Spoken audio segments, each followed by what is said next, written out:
Doctor Philipose Mar Chrysostom Marthoma വലിയ മെത്രോപൊലിത്തയാണ് ഇന്ന് നമ്മോടൊപ്പം ഈ പരിപാടിയിലുള്ളത്.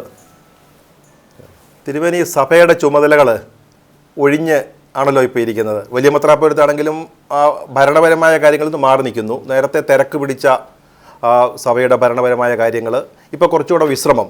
ഈ രണ്ട് തരം ജീവിതങ്ങളെ എങ്ങനെയാവുന്ന താരതമ്യപ്പെടുത്തുക? ഓരോരുത്തരെ അവരവരുടെ കഴിവുള്ളത് എടുക്കുള്ളൂ. ഞാൻ എനിക്ക് 50 വയസ്സുള്ളപ്പോൾ ഒരു കരി എടുത്തുകൊണ്ട് നടക്കാറ്. ഇപ്പോൾ അരിച്ചാക്ക് കാണുമ്പോഴേ ഞാൻ താഴെ വീഴും. മനസ്സിലായി? അതുകൊണ്ട് ഓരോ നമ്മളുടെ കഴിവുകൾ കുറയുമ്പോൾ മുൻപ് ചെയ്തിരുന്ന കാര്യങ്ങൾ പലതും ചെയ്യത്തില്ല.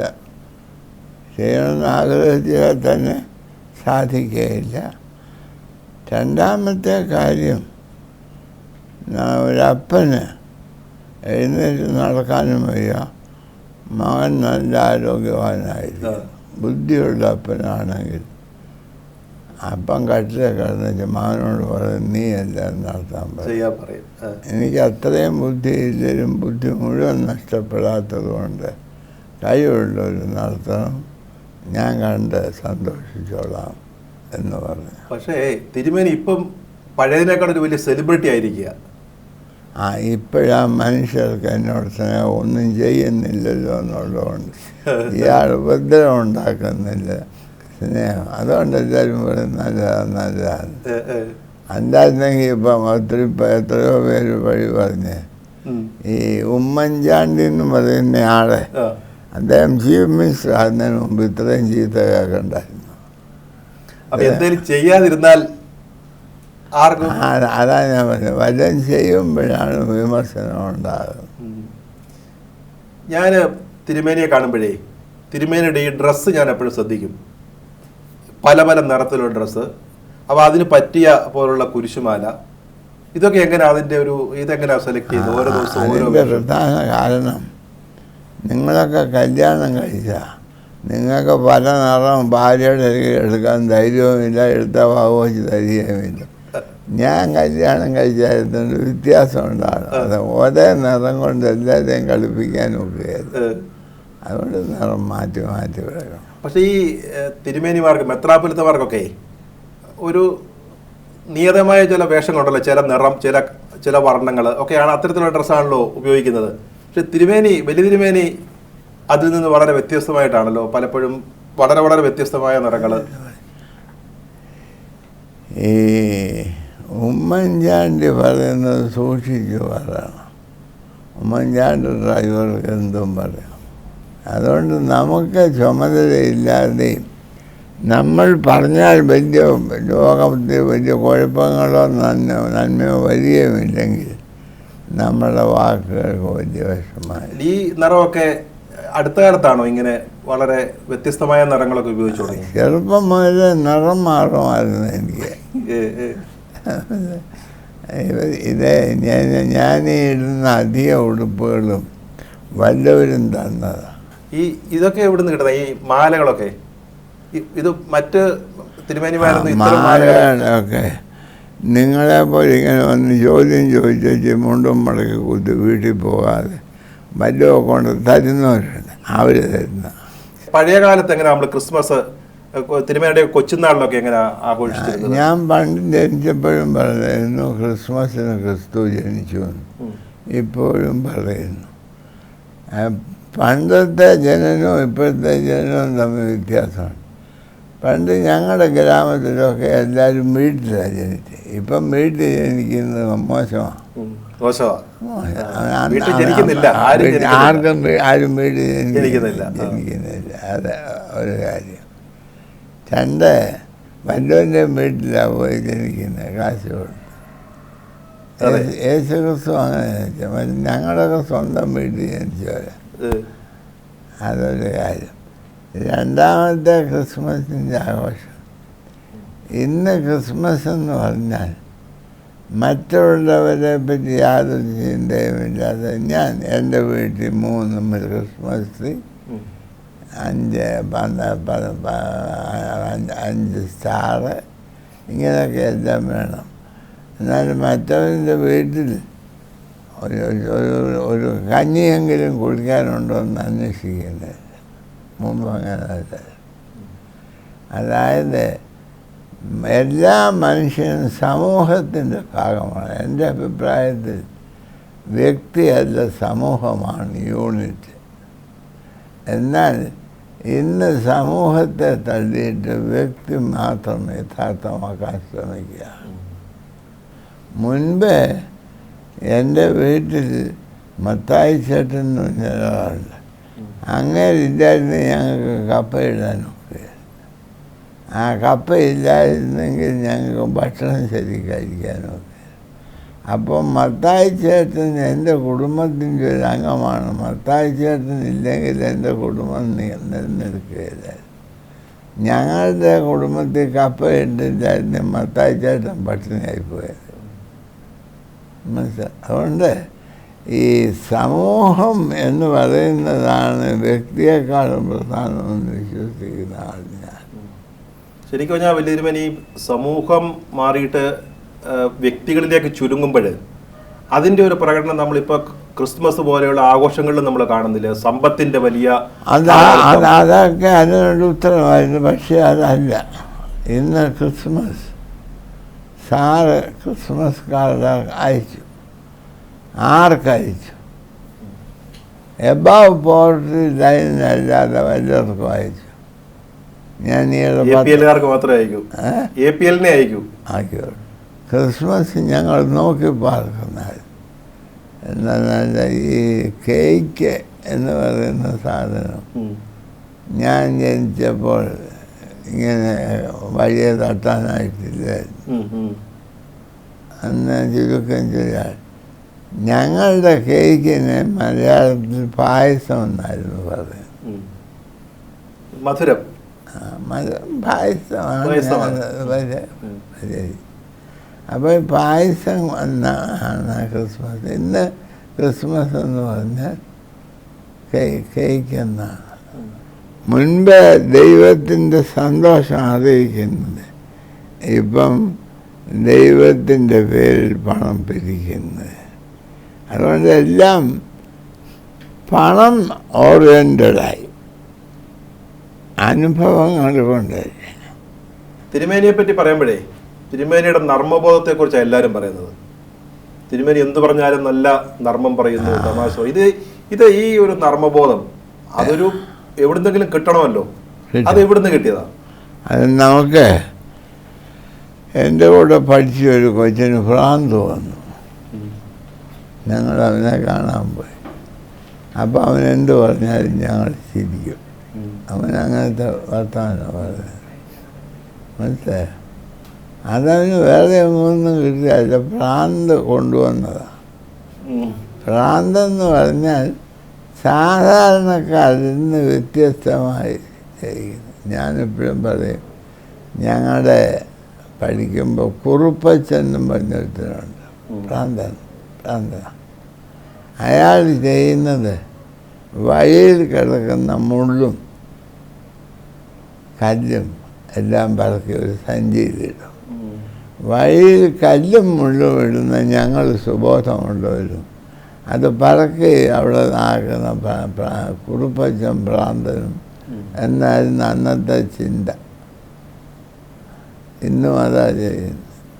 തിരുമേനിയുടെ ഫലിതങ്ങളിലെ പലപ്പോഴും അച്ഛന്മാരെയൊക്കെ നല്ലപോലെ പരിഹസിക്കുന്നുണ്ട്. സഭയെ തന്നെ ഒരു വിമർശനത്തിൽ നിർത്തുന്ന രീതിയിലുള്ള നല്ല ഫലിതങ്ങളൊക്കെ പറയാറുണ്ട്. അതൊക്കെ ഈ അച്ഛന്മാർക്കൊക്കെ തിരുമേനിയുടെ അതുകൊണ്ട് എന്തെങ്കിലും ഇഷ്ടക്കേടൊക്കെ ഉണ്ടാവാറുണ്ടോ? എൻ്റെ അമ്മ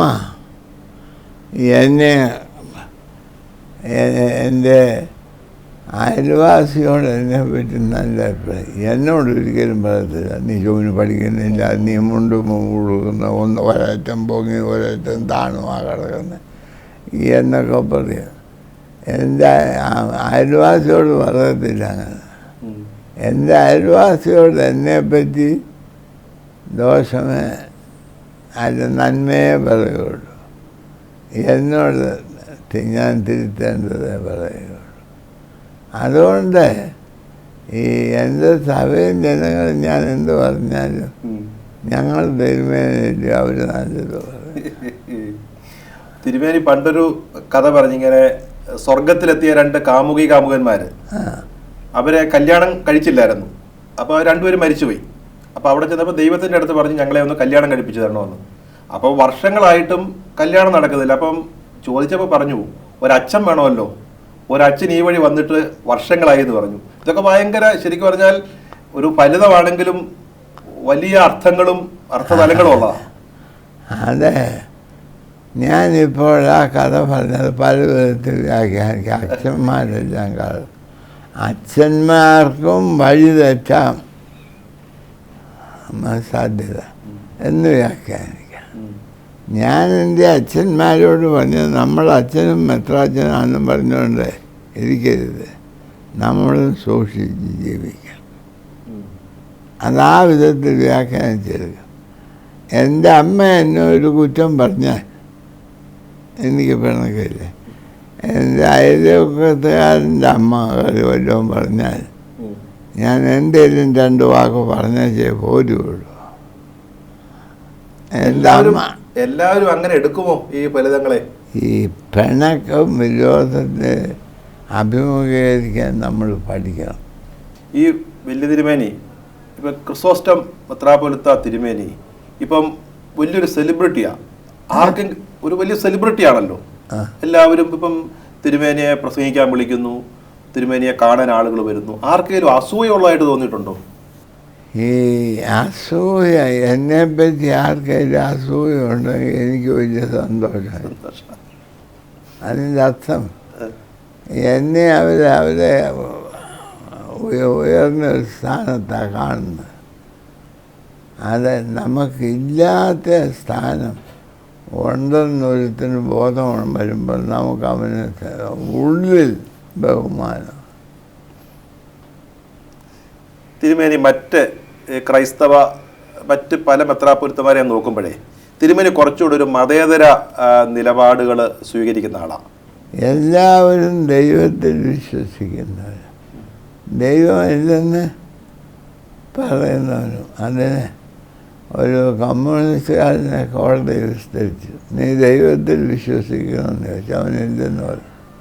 അവൻ്റെ അമ്മാച്ചൻ ചോദിച്ചു, നീ എന്തിനാണ് അങ്ങനെ പറഞ്ഞു എന്ന്.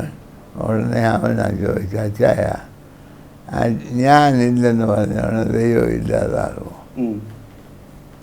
അപ്പോൾ ഈ അച്ചായൻ എന്നോട് പറഞ്ഞു, തിരുമേനി അവനാണോ ഞാനാണോ ദൈവ വിശ്വാസം? ഈ തിരുമേനി അടുത്ത കാലത്ത് അമൃതാനന്ദമയി അമ്മ അമൃതാനന്ദമയെ കാണാനൊക്കെ പോയി. അപ്പോൾ അമൃതാനന്ദമയെ ഒരു ആൾ ദൈവമായിട്ട് കാണുന്ന ആളുകളുണ്ട്.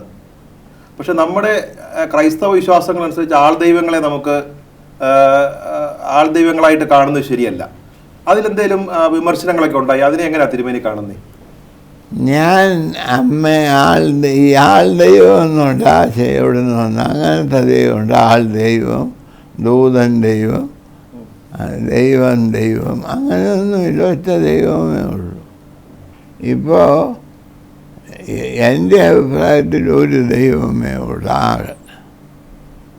ആ ദൈവത്തെ ഞാൻ ദൈവം, എന്നാൽ ആ ദൈവത്തെ ഞാൻ ഈ ദൈവത്തിൽ കൂടെ കാര്യം കാണുന്നു. മനസ്സിലായോ? അതായത് എൻ്റെ ജ്യേഷ്ഠൻ കല്യാണം കഴിച്ച ഒരു മകനുണ്ടായപ്പോൾ മകനോട് എങ്ങനെ ഇടപെടേണ്ടതെന്ന് എൻ്റെ അപ്പൻ എൻ്റെ ജ്യേഷ്ഠനോട് ഇടപെട്ടതിൽ കൂടെ അവൻ പഠിച്ചത്. അതുകൊണ്ട് എൻ്റെ അപ്പനെ കൂടാണ് അവൻ അപ്പനെ കണ്ടത്. അതുപോലെ ഈ എൻ്റെ അയൽവാസിയിലെ ദൈവഭക്തിയിൽ കൂടെ ഞാൻ ദൈവഭക്തിയെ ആയിരിക്കാം. അപ്പം എൻ്റെ ഒരു സംശയം, നമുക്ക് അമൃതാനന്ദമയിയെ നമുക്ക് ഒരു മീഡിയമായിട്ട് കാണാൻ പറ്റും. ഞാൻ അമൃതാബായിയെ ദൈവമായി ഞാൻ കണക്കാക്കുന്നില്ല. അവർ കണക്കാക്കുന്നില്ലെന്നാണ് എൻ്റെ വിചാരം. കാരണം അവരെന്നും വൈകിട്ട് ഈശ്വര പ്രാർത്ഥന നടത്തുന്നു ഒരുമിച്ച് കൂടി. അപ്പോൾ ഈശ്വരനോട് അവർ പ്രാർത്ഥിക്കുന്ന സ്ഥിതിക്ക് അവർ ഈശ്വരനല്ല. മനസ്സിലായത്? തിരുമേനി ഈ ജോർജ് കാക്കനാടൻ പഴയ ഉപദേശിയെക്കുറിച്ചൊരു അനുസ്മരണം എഴുതിയല്ലോ, കാക്കനാടൻ, നമ്മുടെ എഴുത്തുകാരൻ കാക്കനാടൻ്റെ ഒക്കെ അച്ഛൻ. അപ്പം അതിനകത്ത് തിരുമേനി പറയുന്നത് സാധുക്കളെ സ്നേഹിക്കുന്ന ഒരാൾ കമ്മ്യൂണിസ്റ്റുകാരനാണേലും ഉപദേശിയാവാൻ പറ്റും. കമ്മ്യൂണിസ്റ്റുകാരൻ സാധുവിനെയാണോ സ്നേഹിക്കുന്നത്, അവൻ്റെ പാർട്ടിയാണോ സ്നേഹിക്കുന്നത്? അതായത് സാധുവിൻ്റെ ഇൻട്രസ്റ്റ് ആണോ നോക്കുന്നത്, അതോ കമ്മ്യൂണിസ്റ്റ് പാർട്ടിയുടെ ഇൻട്രസ്റ്റ് ആണോ നോക്കുന്നത്? കമ്മ്യൂണിസ്റ്റ് പാർട്ടിയെ നമുക്ക് വിടാം. കമ്മ്യൂണിസം സാധുക്കൾക്ക് വേണ്ടി, പാവപ്പെട്ടവർക്ക് വേണ്ടി നിൽക്കുന്നുവെങ്കിൽ എന്തുകൊണ്ട് ഒരു ഒരു ഒരു ക്രൈസ്തവ ഞാൻ കമ്മ്യൂണിസ്റ്റ് എന്നുള്ളതുകൊണ്ട് പാടില്ലെന്ന് പറയുന്ന ആളുകൾ ക്രിസ്ത്യാനി അല്ലാത്ത ക്രിസ്ത്യാനിയും കമ്മ്യൂണിസ്റ്റ് അല്ലാത്തതായ കമ്മ്യൂണിസ്റ്റുകാരനും ഉണ്ടെന്നാണ് എൻ്റെ വിശ്വാസം. അപ്പം ഞാൻ ചോദിക്കുന്നത് ഈ ക്രിസ്ത്യാനിറ്റിക്കും കമ്മ്യൂണിസത്തിനും ഒന്നിച്ച് പോയിക്കൂടെ എന്നാണ് ഞാൻ ചോദിക്കുന്നത്. അതെ, അങ്ങനെ ഒരു സ്ഥിരം കൊള്ളരുതാത്തവനില്ല. ഉണ്ടോ? തിന്മ മാത്രം ചെയ്യുന്ന ഒരാളുണ്ട്, ആരുണ്ട്? നന്മ മാത്രം ചെയ്യുന്ന ആളാരുണ്ട്? നമ്മൾ ഇത് രണ്ടും കൂടി ഇങ്ങനെ ചെയ്യണം. എന്നാൽ ഞാൻ പ്രിപ്പറേറ്ററി ക്ലാസ്സിൽ പഠിക്കുമ്പോൾ ഞാനൊരു എസ്സേ എഴുതിക്കൊണ്ട് വന്നാൽ 80% തെറ്റായിരുന്നു. ഞാൻ 12ാം ക്ലാസ് ആയപ്പോൾ 2% ഉള്ളത്. തിരുമേനി ഫ്രാൻസിസ് മാർപ്പാപ്പ ഒരു പുതിയ നിലപാടുകൾ, പാവപ്പെട്ടവരോട് അനുരൂപമായിട്ട് നിൽക്കുന്ന ചില നിലപാടുകൾ സ്വീകരിക്കുന്നു. എങ്ങനെയാണ് അതിനെ കാണുന്നത്? അതിൻ്റെ കാരണം അദ്ദേഹത്തിന് ദൈവത്തെ കണ്ട ആളാണ്. അതായത് നമ്മൾ സഹായിക്കേണ്ട സാധുവിനെയോ പണക്കാരനെയോ ആരെയാന്നുള്ളതാണ് ചോദ്യം. അതാണ് പ്രശ്നം. സഹായം വേണ്ടിയവൻ ഞാൻ സാധു എന്ന് പറയുന്നത്. പക്ഷെ സഭ അങ്ങനെ അല്ല ചെയ്യുന്നത്. അല്ല, അത് ഞാൻ സമ്മതിച്ചു.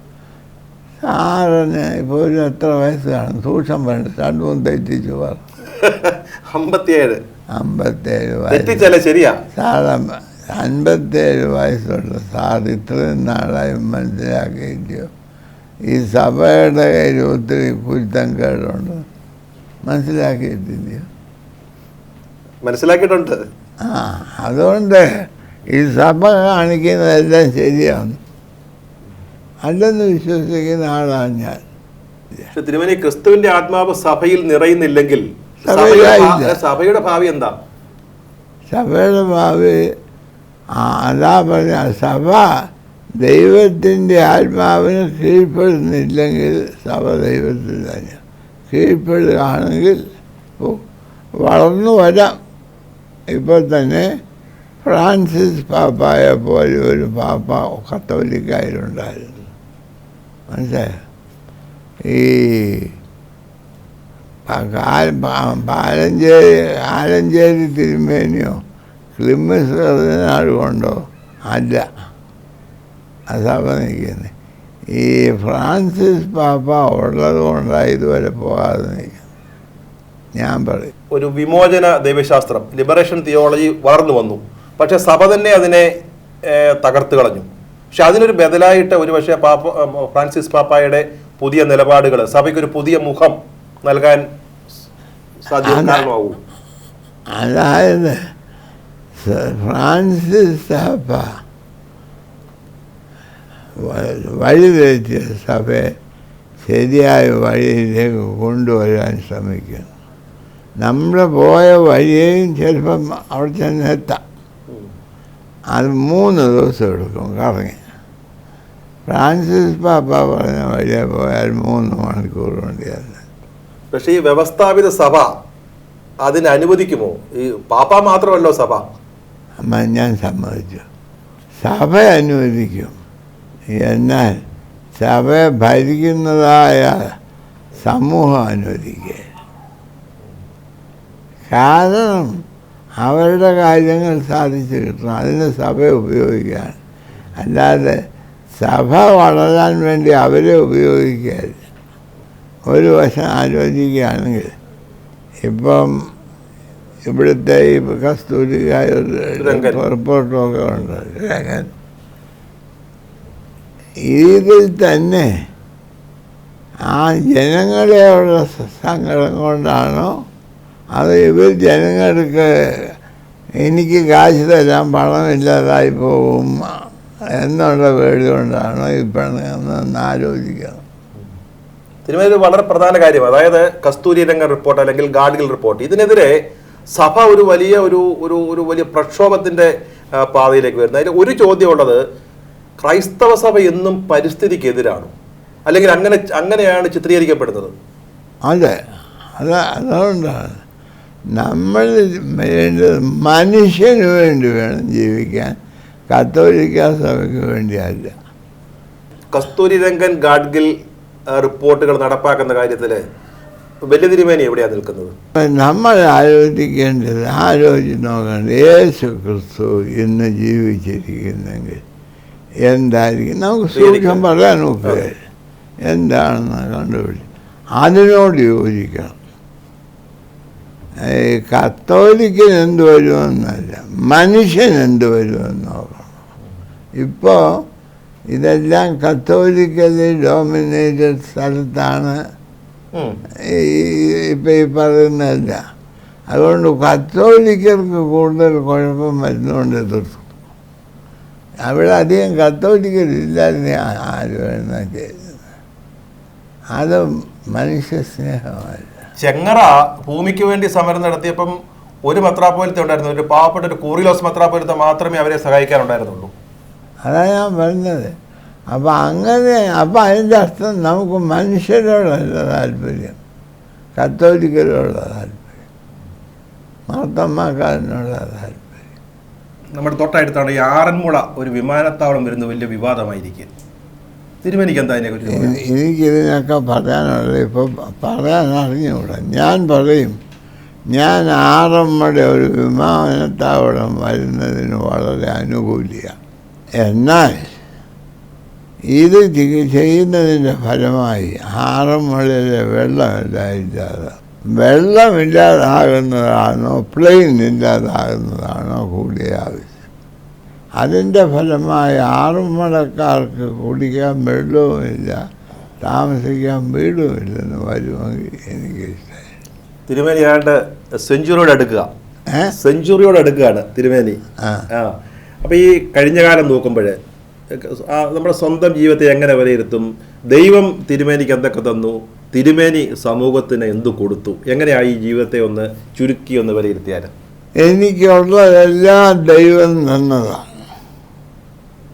ഞാൻ വന്ന വഴിക്ക് കൊണ്ടുവന്ന ഇച്ചിരി അഹങ്കാരവും സ്വാർത്ഥതയും അല്ലാതെ മറ്റ് യാതൊന്നും അങ്ങൊന്നും ഞാൻ കൊണ്ടുവന്നിട്ടില്ല.